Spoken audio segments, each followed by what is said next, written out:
Sir 5 ऐसी बातें बताओ डायरेक्ट सेलिंग के लिए कामयाबी की कि अगर ये 5 काम कोई भी व्यक्ति कर ले तो पक्का कामयाब हो जाएगा। डायरेक्ट सेलिंग में कामयाब होने के लिए सबसे पहले जरूरी है आपको अपने ऊपर विश्वास करना पड़ेगा। एक सबसे पहले अपने ऊपर विश्वास करना पड़ेगा कि मैं इस काम को कर सकता हूं। जी। क्योंकि हम दुनिया पे विश्वास करते हैं, सब जगह विश्वास करते हैं, लेकिन एक बार अगर आदमी अपने आप पे विश्वास कर ले कि मैं इस काम को कर सकता हूं। दूसरा, उसको लगातार पॉजिटिव रहना पड़ेगा। आपको तब पॉजिटिव नहीं रहना पड़ेगा जब आपके चेक अच्छे अच्छे आ रहे हैं, बिजनेस अच्छा अच्छा चल रहा है।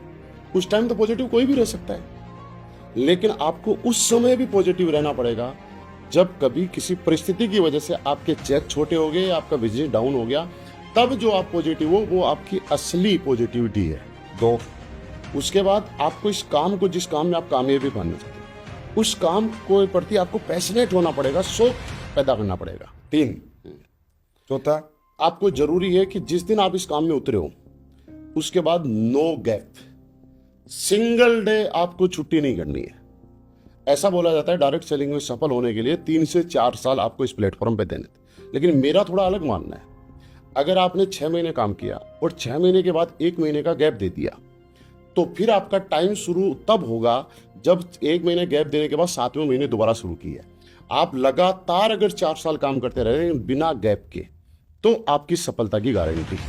जिस तरह से एमबीबीएस की कोई पढ़ाई करता है, इंजीनियरिंग के लिए जाता है या किसी भी कोर्स में जाता है और उसका 18 महीने का, 4 साल का, 2 साल का कोर्स है, उसमें 6 महीने का गैप कभी नहीं होता है। वो लगातार कोर्स 4 साल करना ही आपको पड़ता है। उस तरह से कोर्स है 4 साल, गैप नहीं देना है। गैप नहीं, ये कोर्स है। ये बात हमारा पॉजिटिव पॉइंट है कि इस कोर्स करते करते आदमी 50-60 लाख रुपए कमा लेता है। 5वां पॉइंट, 5वां ये है कि आप इस बिजनेस में कामयाब होने पड़ते हो तो इसकी ज्यादा से ज्यादा एजुकेशन लेनी पड़ेगी। आपको इसकी गहराई में जाना पड़ेगा, आपको रिसर्च करना पड़ेगा कि जो आपसे पहले लोग कामयाब हुए उनके सामने भी आज आपके सामने जैसी परेशानी आ रही है, ऐसी कभी परेशानी आई थी या नहीं आई थी। तो इस बिजनेस के बारे में गहराई से समझना पड़ेगा, इसको सीखना पड़ेगा, क्योंकि दुनिया में सीखे बगैर आज तक कोई आदमी बड़ा नहीं।